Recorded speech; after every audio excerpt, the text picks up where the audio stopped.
안녕하세요. 커피앤톡입니다. 오늘도 와주셔서 감사드리고요. 바로 사연 읽어보겠습니다. 안녕하세요. 결혼한 지 4년 차가 된 40대 초반의 여성입니다. 저는 현재 동네에서 소아과를 운영하고 있어요. 지금은 병원을 운영하며 의사로서 사람들을 마주하고 있지만 사실 저는 어릴 때 의사가 되어야겠다는 생각은 한 번도 해본 적이 없었죠. 하지만 고등학생이 되면서 부모님을 통해 저에게 아픈 언니가 한 명 있었다는 이야기를 듣게 되었고 본격적으로 소아과 의사가 되어야겠다 생각을 하게 되었어요. 부모님의 말씀을 들어보니 저희 언니는 희귀병을 가지고 태어나게 되었고 치료를 해보려고 여러 방면으로 노력을 했지만 완치가 불가능했다고 하더군요. 엄마는 어떻게든 언니를 살려보려고 여러 가지 방법을 찾아보면서 안간힘을 썼지만 결국에는 치료 방법이 없어 손도 못 써보고 3살이 되기 전 하늘나라로 먼저 떠났다고 해요. 부모님께 언니에 대한 사연을 듣게 되었을 때 저는 꿈과 미래에 대한 기대감이 전혀 없었던 상황이었어요. 다행히 공부는 꽤 하는 편이었지만 미래에 하고 싶은 일을 찾지 못하고 방황했었던 것 같아요. 하지만 고등학생이 되자마자 저에게 언니가 있었다는 사실과 치료 방법이 없었고 시대적으로 의술이 발달하지 못해 어쩔 수 없이 떠나보낼 수밖에 없었다는 이야기를 듣게 된 후 의사가 되어야겠다는 생각을 하게 되었죠. 언니처럼 어린 나이에 아이들이 세상을 떠나는 일이 없게 도와주고 싶다는 마음이 생겼거든요. 그래서 저는 소아과 의사라는 목표가 생긴 후 평소보다 더 열심히 공부를 했고 다행히 지방의대에 진학할 수 있게 되었죠. 사실 사람들은 제가 대학교에서 의학 공부를 마치고 병원에 입사를 하게 되었을 때 성형외과나 피부과와 같이 돈이 되는 곳을 선택하는 게 좋다는 조언을 많이 하셨어요. 물론 저도 힘들게 공부를 했고 피나는 노력 끝에 병원의 의사로 들어가게 되었는데 돈을 잘 벌고 싶다는 마음은 있었죠. 하지만 애초에 제가 의사가 되려고 했던 이유는 언니처럼 세상을 일찍 떠나는 아이들이 없었으면 하는 생각 때문이었기에 저는 고민 없이 소아과 의사를 택했어요. 소아과 의사를 선택한 이후 저는 대학병원에서 오랫동안 근무를 하게 되었죠. 물론 과 특성상 레지던트가 끝난 이후 마음만 먹으면 병원을 열 수 있었어요. 같이 대학병원에서 근무하던 동료들은 일찌감치 본인 동네에 병원을 오픈했고 함께하는 게 어떻겠냐는 제안도 많이 받았었죠. 하지만 저는 대학병원에서 배울 것들이 많다고 생각해 힘들어도 남아있게 되었고 시간이 될 때마다 여러 모임에도 참석하여 계속해서 공부를 했어요. 그리고 남편을 처음 만나게 되었던 모임에도 동기의 소개로 참석하게 되었죠. 그 모임에는 성형외과와 피부과 그리고 치과 등 다양한 분야의 의사들이 모여 있었고 성형외과 의사인 남편도 함께였어요. 사실 저는 바쁜 와중에도 그 모임에 나가게 된 이유가 이것저것 의학 정보도 얻고 같은 군에 있는 소아과 의사분들을 통해서 다양한 질환에 대해 배우고 싶었기 때문이었죠.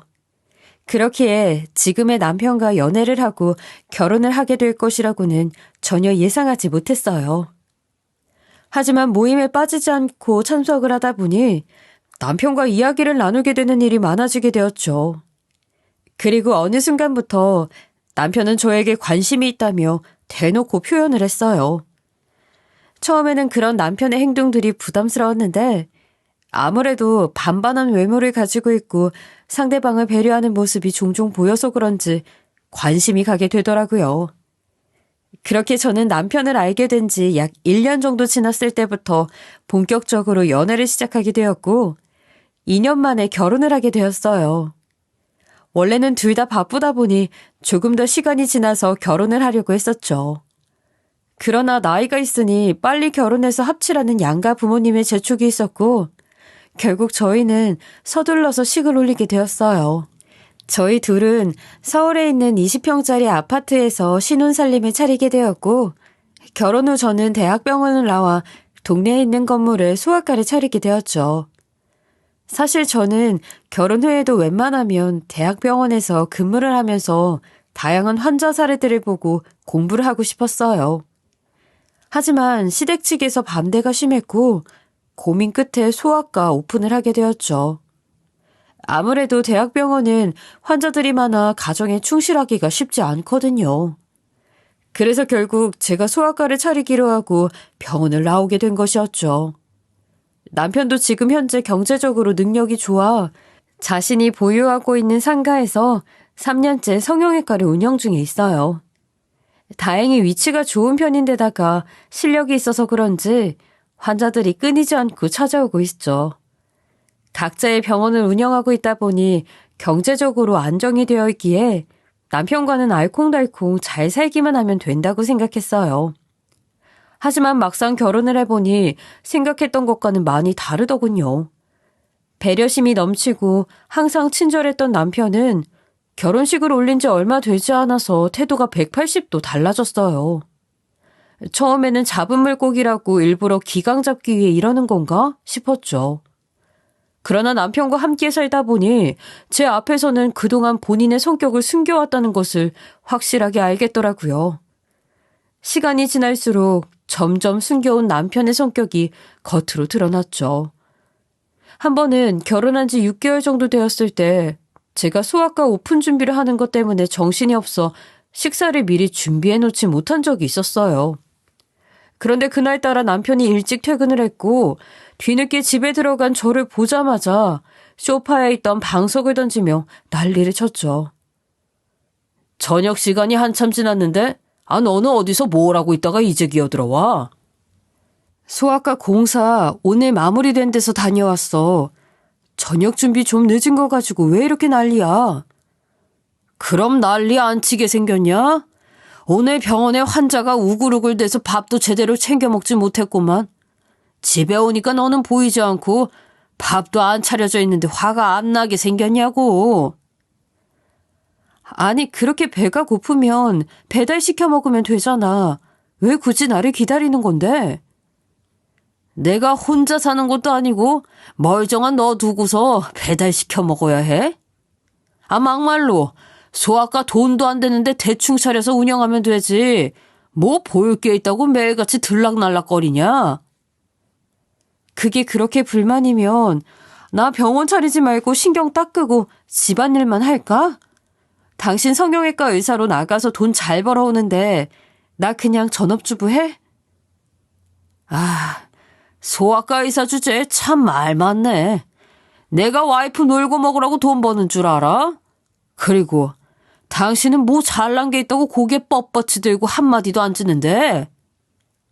이날 남편은 처음으로 소리를 고래고래 질렀고 방석이었지만 저에게 물건을 던졌어요. 사실 기분이 정말 안 좋았고 마음 같아서는 눈에는 눈, 이에는 이라고 저도 똑같이 해주고 싶은 마음이었죠. 하지만 그날따라 남편의 기분이 좋지 않다는 것이 눈에 보였고 저는 그저 밖에서 좋지 않은 일이 있어서 그런가 보다 생각을 한 후 끓어오르는 화를 누른 채 저녁 식사를 차려줬어요.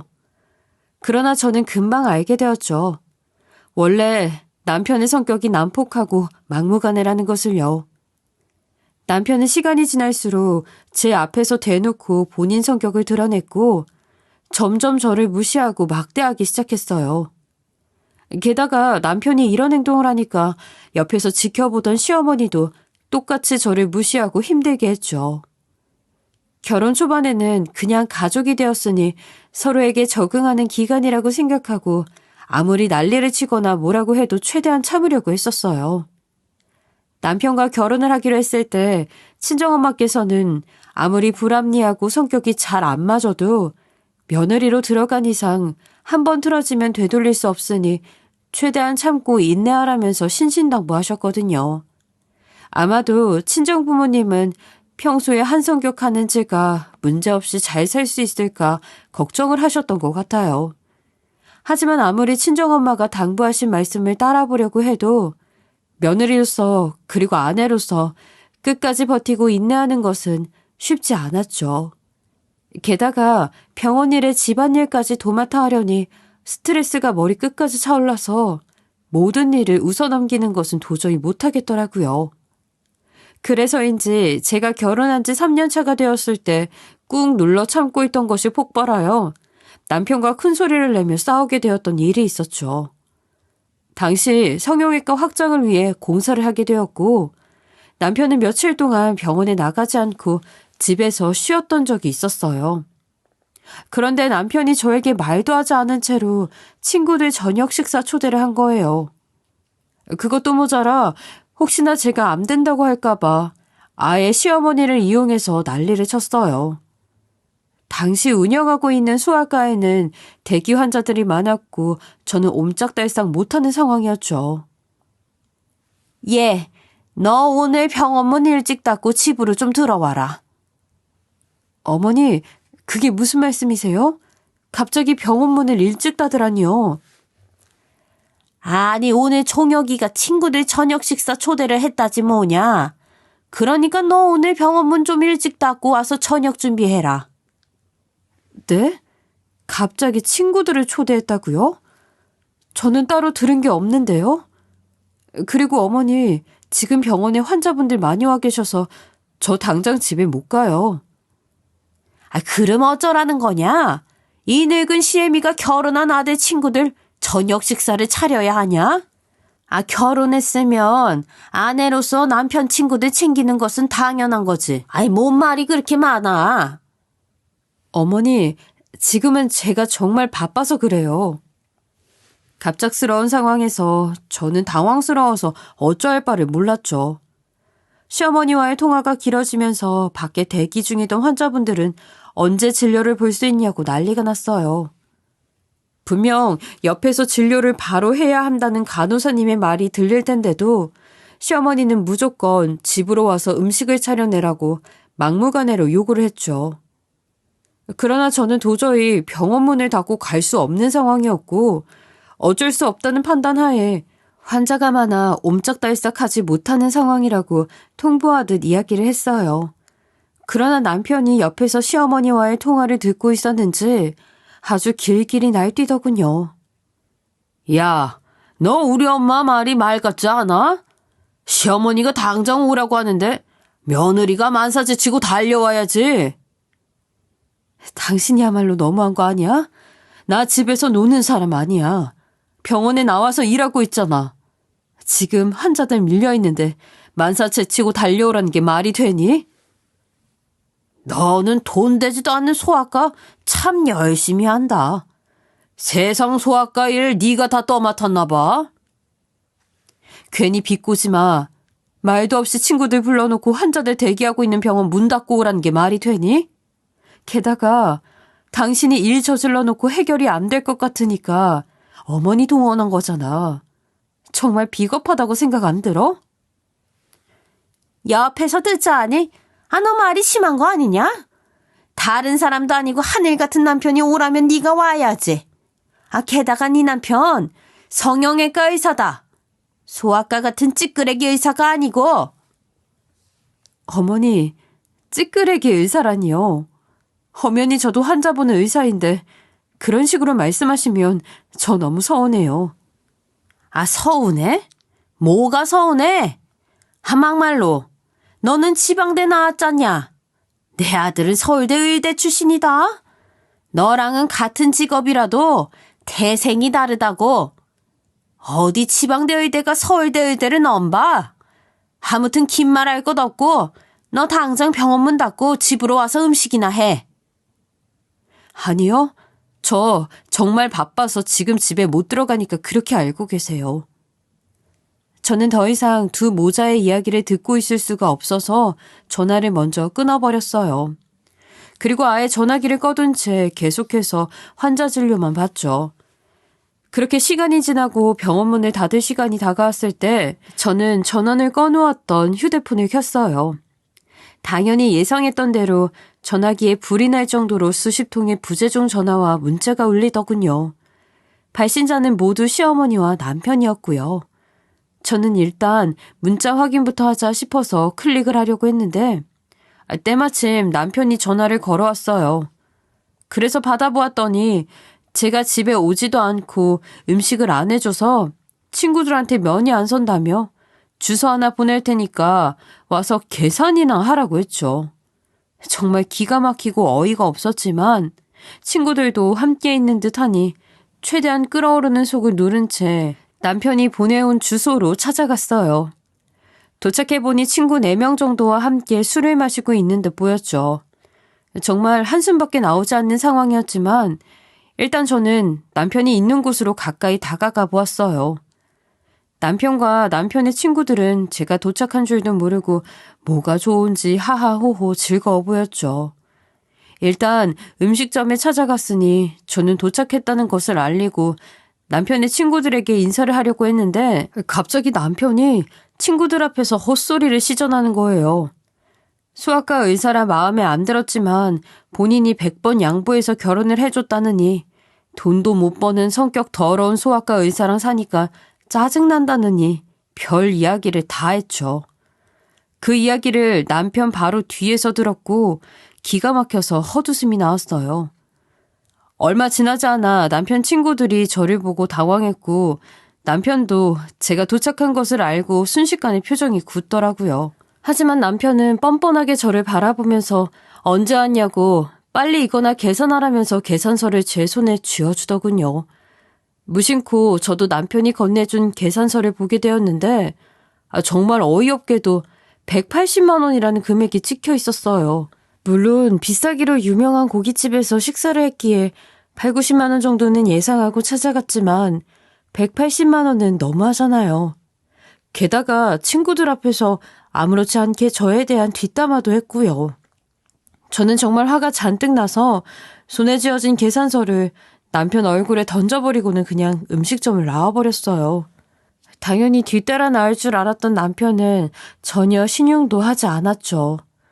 그래서 저는 그대로 먼저 집에 들어갔죠. 그랬더니 남편은 한참 뒤에 집에 들어와서는 아주 난리를 치는 거예요. 지금 제정신이냐고, 본인 친구들 앞에서 얼마나 얼굴 붉혔는지 알고 있냐면서요. 하지만 그날만큼은 저도 지지 않았고 남편 말 하나하나에 반박하고 따졌죠. 결국 저희 둘은 이날 이후 한동안 서먹하게 지낼 수밖에 없었어요.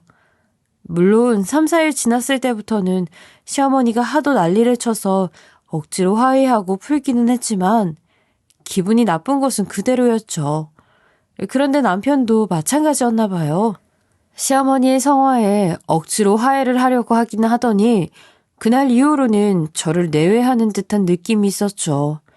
웬만하면 말도 안 섞으려고 하고 한번 밖에 나가면 하망차사였고요.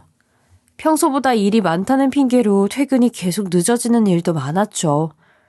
처음에는 아무리 밉다 해도 내 남편이고 남자는 결혼해서 평생 애라는 말이 있으니 달래주고 잘 풀어보려고 노력을 많이 했어요.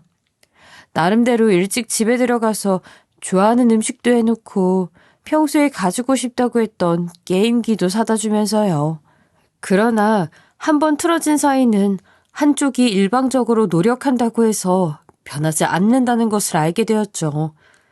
심지어 잡으려고 하니 계속 멀어지기만 하는 것 같아서 저도 어느 순간부터는 늦은 시간에 집에 들어오거나 밖에서 뭘 하던지 전혀 신경을 쓰지 않았어요.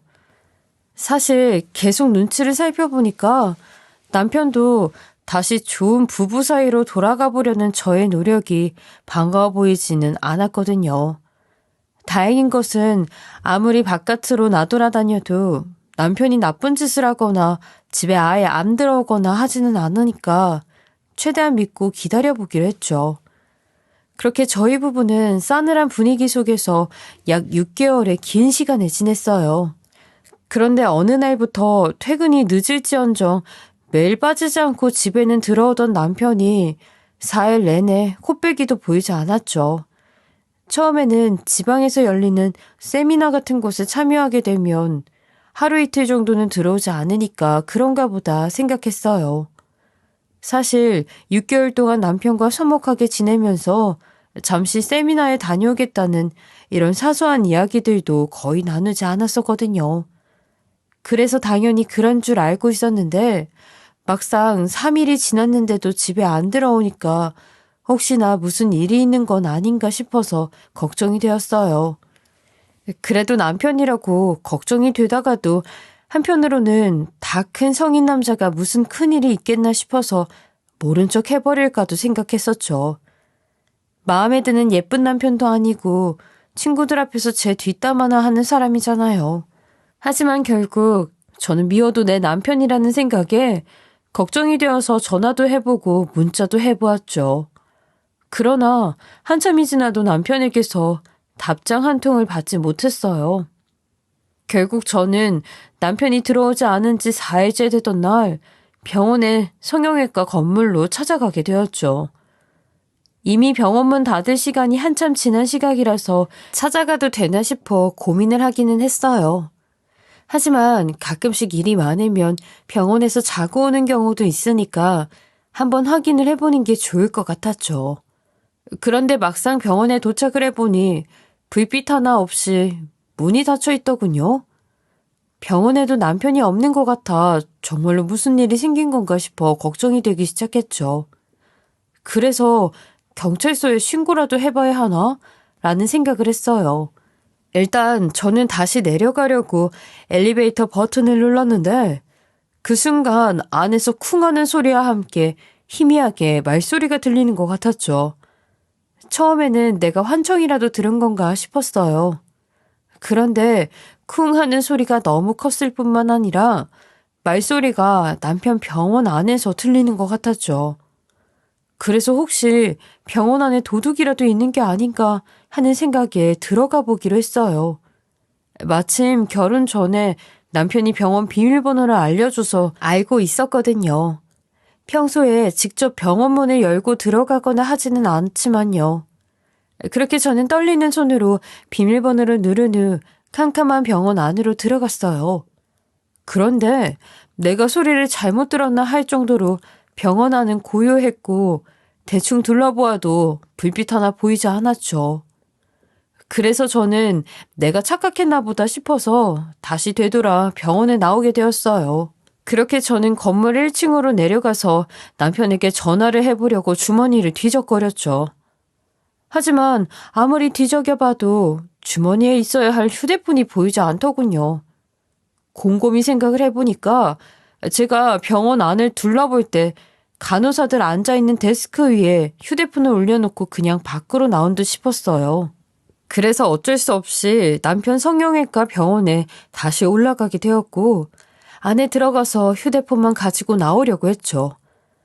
병원 안에 들어가자마자 저는 휴대폰을 챙겨 밖으로 나가려고 했는데 그 순간 남편 진료실 쪽에서 누군가 이야기하는 소리가 들렸어요. 저는 이상한 느낌에 닫혀있는 남편 진료실 문에 귀를 대고 들어보았죠.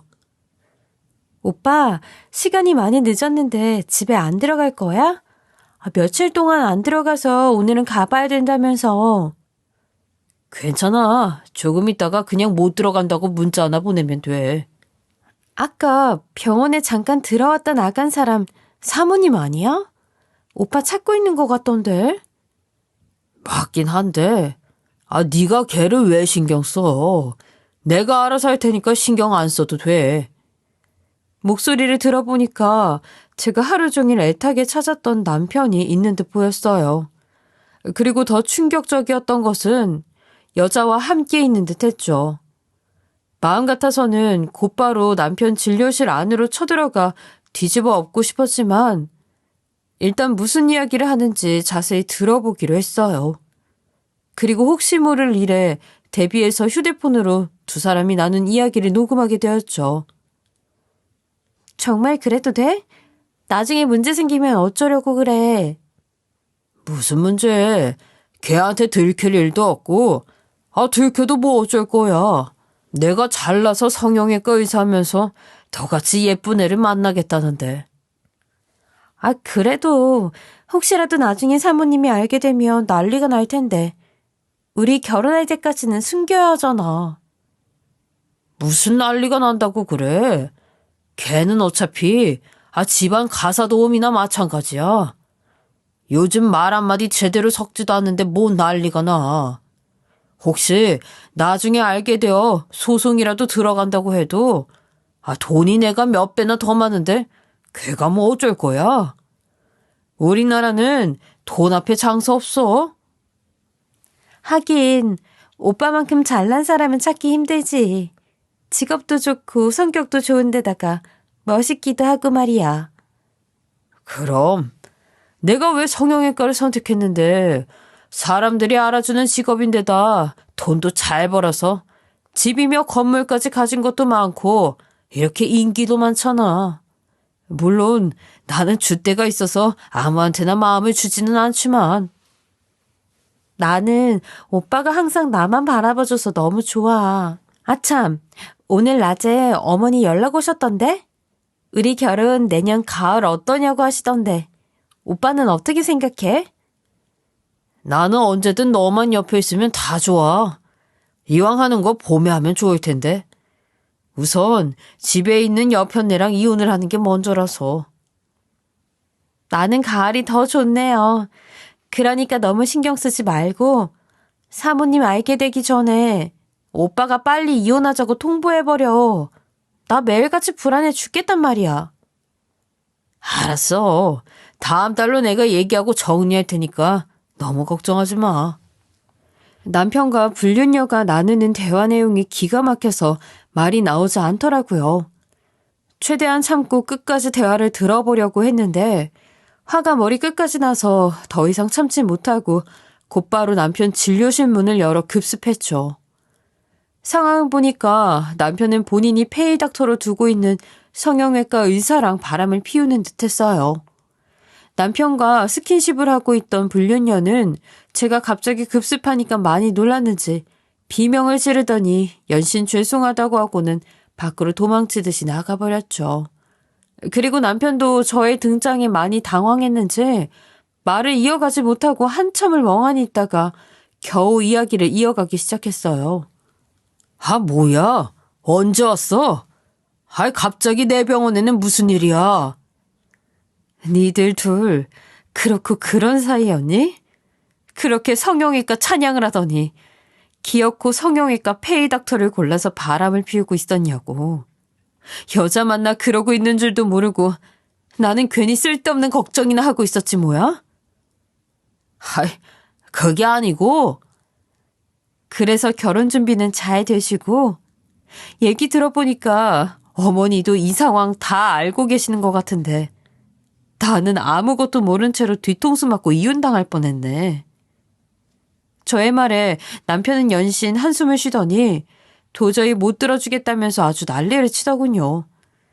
하지만 이미 머리 끝까지 화가 난 저는 지지 않고 같이 난리를 쳤죠. 하이, 막말로 내가 뭘 그렇게 잘못했냐? 성형외과 의사라서 여자들한테 인기 많은 것도 죄야? 내가 바람 피우는 게 싫었으면 다른 곳에 한눈 팔지 않도록 네가 나한테 잘했어야지. 뭐라고? 방귀 낀 놈이 성낸다는 말이 있더니 이 상황에서 화내고 난리칠 사람이 누군데 당신이 오히려 난리야? 내가 틀린 말했어? 아, 당신 볼 게 뭐가 있냐? 돈 잘 버는 치과나 피부과 의사도 아니고 소아과 차려서 겨우 벌어먹고 사는 주제. 자존심도 있는 사람이 부리는 거야. 뭐라고? 아, 그래서 아까 나를 가사 도우미로 만들었니? 그래, 뭐 틀린 말도 아니잖아. 돈 못 벌어오는 당신이 집에서 밥하고 빨래해주는 가사 도우미랑 다를 게 뭐야? 지금 말 다 했어? 아이, 다 못했는데? 당신이랑 나랑은 차원이 달라. 내가 왜 성형외과 의사 짓을 하고 있는 건데 성형외과 의사라는 직업이 대단하고 돈도 잘 버니까 여자들이 항상 꼬일 수밖에 없잖아. 여자 꼬시기 참 편안하니까 이 맛에 성형외과 의사 하는 거야. 그러니까 어차피 이혼당할 텐데 나한테 빌벨대면서 한 푼이라도 더 가져간 게 어때? 저는 남편이 마지막으로 했던 이 말을 듣고 나서 너무 충격을 받아 할 말을 잃었어요. 여자 꼬시기 편안하니까 그 맛에 성형외과 의사를 하는 거라니. 이게 아내 앞에서 꺼낼 수 있는 말인가요? 제 앞에서도 이렇게 당당하게 이야기할 수 있는 거라면 애초에 저랑 결혼하기 전부터 바람을 피울 생각을 했다는 거잖아요. 저는 남편의 이야기에 미친 사람처럼 동네가 떠나가라 비명을 질렀죠. 그러자 남편은 밑에서 경비원이 소리를 듣고 달려오면 어쩔 거냐고 당장 그만두지 못하냐면서 안절부절 못하더군요. 하지만 저는 경악스러움에 비명 지르는 것을 그만두지 않았고 어느 순간 뒷목이 당겨오는 듯한 느낌이 들더니 그대로 남편의 성형외과 진료실에서 정신을 잃게 되었죠.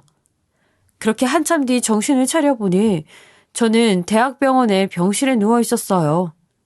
간호사님의 이야기를 들어보니 그래도 양심은 있었는지 제가 쓰러지자마자 남편이 응급차를 불러 병원으로 데리고 왔다고 하더라고요.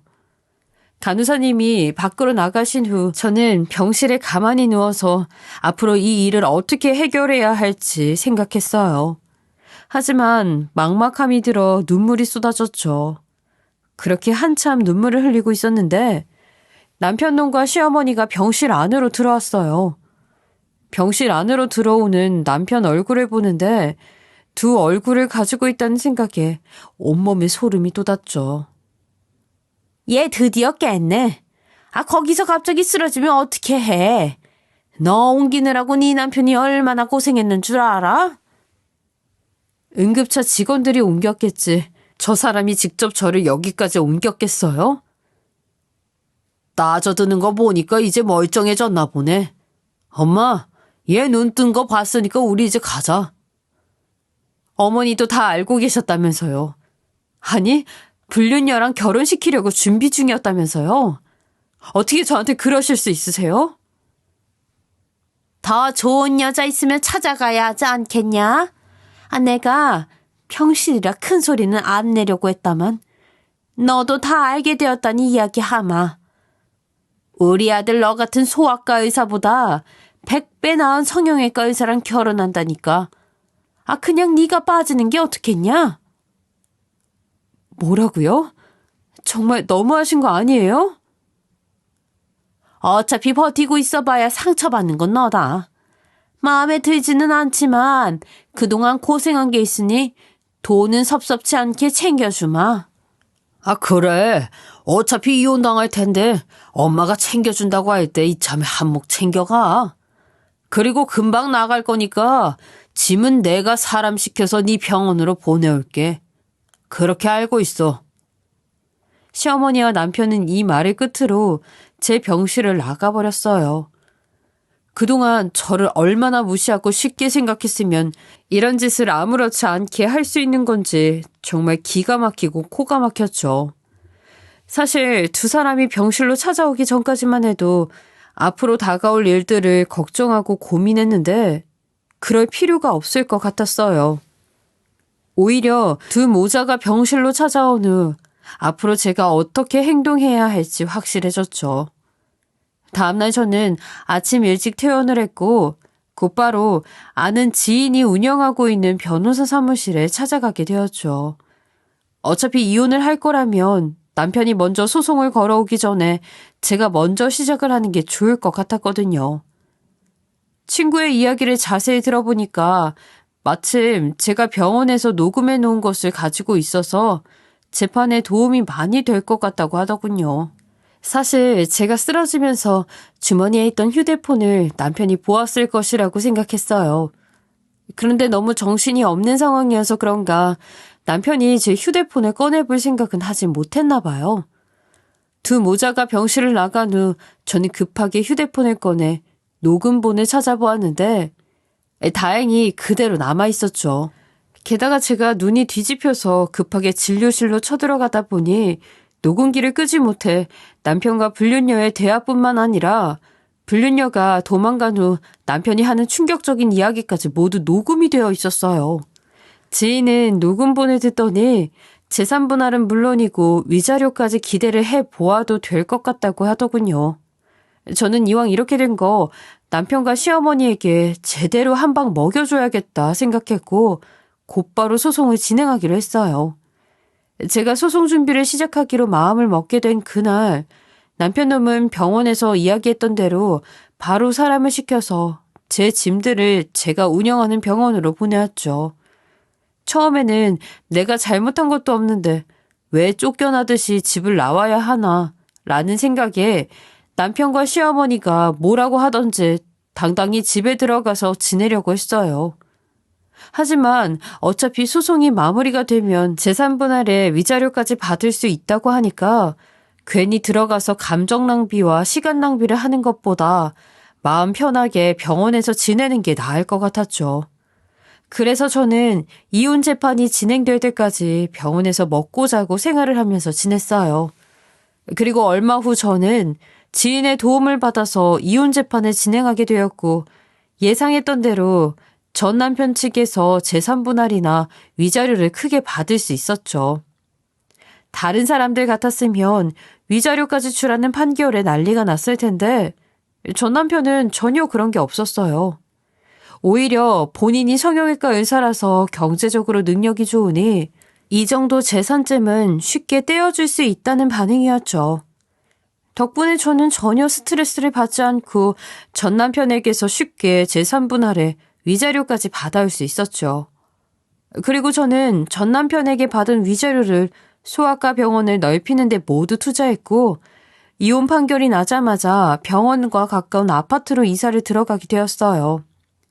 그동안 전 남편과 전 시어머니 때문에 이리저리 눈치를 보느라 많이 힘들었는데 오히려 이혼을 하고 혼자가 되니까 마음이 편안해졌죠. 게다가 옆에서 뭐라고 난리를 치는 사람이 없으니 운영하고 있는 소아과 병원 일에 집중할 수 있어서 좋았어요. 그래서인지 제가 운영하는 병원은 항상 환자들이 넘쳐났고 상황은 점점 더 좋아지기 시작했죠. 나쁜 일들이 지나가고 나니까 좋은 일들도 한꺼번에 오는 것인지 이혼을 하고 나서 아버지로부터 땅을 물려받게 되었어요. 사실 저는 부모님이 가지고 계신 재산에는 전혀 관심이 없었거든요.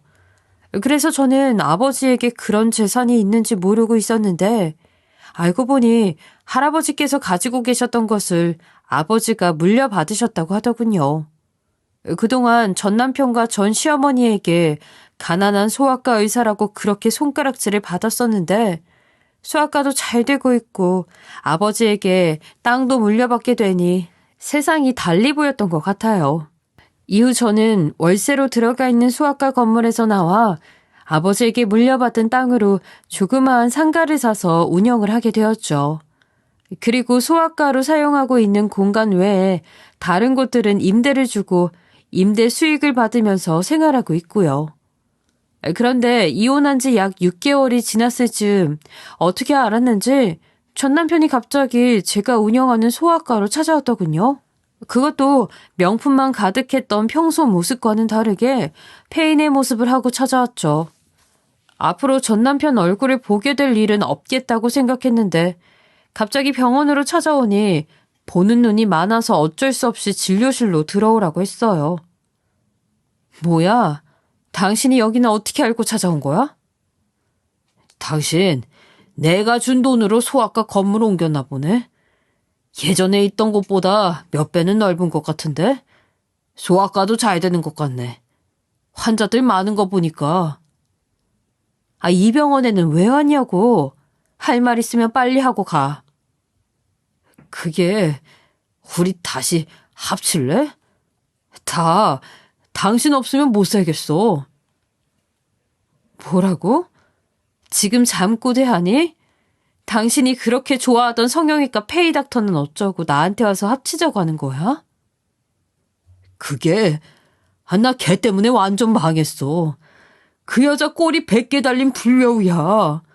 말로 사람 올려서 내 재산부터 어머니가 가지고 계신 재산까지 모두 다 본인 명의로 바꾼 것도 모자라 인터넷에 내 병원에 대한 이상한 소문을 내서 병원까지 망하게 생겼어. 지금 내가 운영하던 병원 그 여자가 싼 값에 들어가려고 본인 이름으로 바꿔서 운영하고 있고. 그래서 당신 망한 거랑 나랑 합치는 거랑 무슨 상관인데? 당신 성형외과 의사들 돈 잘 번다고 찬양했잖아. 성형외과 의사 직위만 있으면 여자들 잘 꼬인다면서? 나가서 당신 수준에 맞는 여자들 찾아서 만나. 괜히 잘 살고 있는 나한테 와서 합치자는 헛소리 하지 말고. 여보, 내가 잘못했어. 앞으로 당신만 바라보고 내가 모시고 살게. 이제 와서 그런 소리 통할 것 같아? 나 눈코 뜰 새 없이 바쁘니까 그런 헛소리 할 거면 내 병원에서 나가. 여보, 내가 잘못했어. 재혼하기 싫은 거면 나 돈이라도 좀 빌려주라. 집도 빼앗기고 엄마도 돈 한 푼 없어서 밥도 제대로 못 먹고 다녀. 미쳤어? 내가 당신한테 돈을 왜 빌려줘? 꼴도 보기 싫으니까 당장 경찰 부르기 전에 이 병원에서 나가. 저는 애절하게 바짓가랑이를 붙잡고 매달리는 전 남편에게 앞으로 마주치지도 말자면서 밖으로 내쫓았어요. 이혼하고 전 남편 얼굴을 보는 것도 짜증나고 싫은데 이제 와서 미안하다며 재혼을 하자는 것도 모자라 돈까지 빌려달라고 난리를 치니까 정말 기가 막히고 어이가 없었죠. 막말로 밖에 대기 환자들이 있지 않았다면 이성을 잃고 욕을 하면서 난리를 쳤을 거예요. 다시 찾아와서 난리를 칠까봐 쫓아낸 후에도 신경이 쓰였었는데 다행히 전 남편은 더 이상 찾아오지는 않더군요. 이번 일을 겪어보니 초록동색이라는 사자성어가 생각나네요. 그 사람의 곁에 누가 있느냐에 따라 그 사람의 인생이 달라진다는 뜻인데 불륜녀 하나 때문에 전 시어머니와 전 남편이 그렇게 길거리로 나앉게 될 줄 누가 알았겠어요. 전 남편 입으로 그 이야기를 듣는데 아주 속이 시원하더라고요. 지금 생각해보면 그때 전 남편에게 매달리지 않고 이혼 소송을 먼저 제기하기 참 잘했다는 생각이 들어요. 전 남편과 전 시어머니가 어디서 어떻게 살고 있는지는 모르지만 이번 기회에 본인의 인생을 돌아보고 제발 정신 좀 차렸으면 좋겠네요. 저에게 있어서 이혼은 좋은 기억이 아니지만 이번 일을 끝으로 완전히 잊고 앞으로 나아가는 것에만 집중하려고 합니다. 원래 사람은 좋은 것을 생각할수록 더 행복해지고 좋은 일이 펼쳐진다고 하잖아요. 저도 앞으로 좋은 생각만 하면서 더 행복해지려고 노력해보려고요. 여러분들도 힘든 일이 있다면 모두 잊어버리고 다가올 좋은 미래를 위해서 좋은 일만 생각하며 행복한 미래를 꿈꾸셨으면 좋겠습니다. 지금까지 커피앤톡이었습니다. 오늘도 끝까지 함께 해주셔서 감사하고요. 다음 영상으로 또 찾아뵙겠습니다.